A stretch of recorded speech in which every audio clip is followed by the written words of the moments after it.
Hello everyone, I am Vivek Jambal, Lexis & Company team member, and my today's topic is what are the legal remedies if the check bounces, or what are your legal rights if your check bounces. So let us first discuss that what is a check. A bill of exchange which is drawn upon a specified banker and payable on demand is called a check.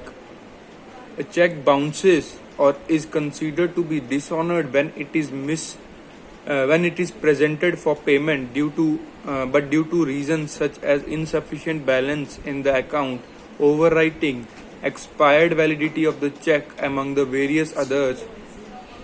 The check cannot be cleared.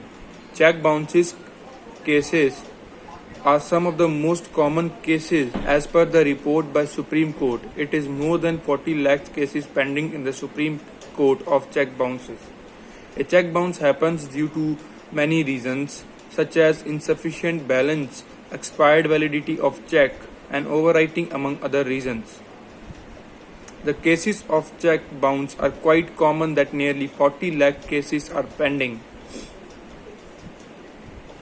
Section 138 of Negotiable Instrument Act 1881 is the primary law in the context of check bounce cases. The following is an analysis of the rights and remedies existing in the check bounce cases, such as first, resubmission of check. Under the check bounces, on being informed, the issuer of the check has an opportunity to rectify the error which has caused the check bounce and ask the payee to resubmit the check for clearance. This can be done within 3 months from the date on which the check bounced. The recipient of the check is informed by the bank about the bouncing of the check through the issue of a check return memo, which contains the reasons for non-payment because of the reasons that what made the bank to not pay before the check.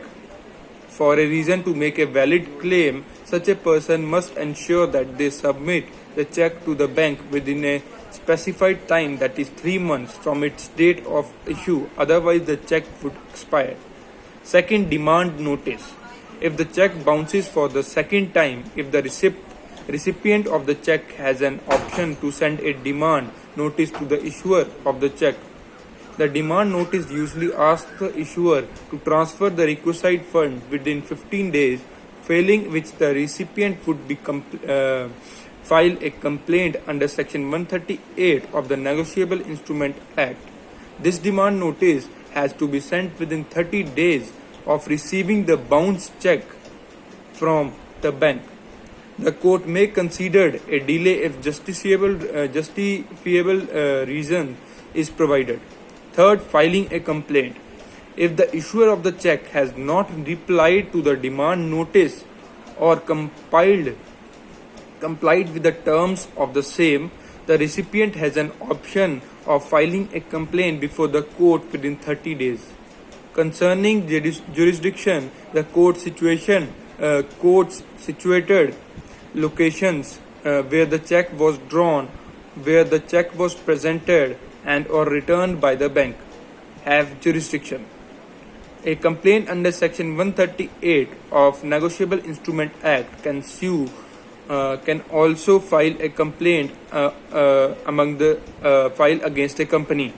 It must be noted that checks which are issued as a gifts are not covered under Negotiable Instrument Act Section 138. Under the complaint being filed and the requisite court fees being deposited with the court, the original documents such as the original check, a copy of the notice and the acknowledgement receipt are to be verified by the judicial magistrate first class. The complaint would have to appear in the court and be examined by the magistrate. The magistrate would issue summons for the issuer of the check to appear before the court, and if found guilty, then the issuer would be punished with the imprisonment or fine under Section 138 of Negotiable Instrument Act. In addition to pursuing remedies through this method as well as civil proceedings as demonstrated below, the recipient of such check can file a complaint about cheating under section 420 of Indian Penal Code. You can still file a case for check bounce after the period of 30 days if you can provide a reasonable reasonable justification for the delay. Usually the check bounce case time limit to send the notice is 30 days.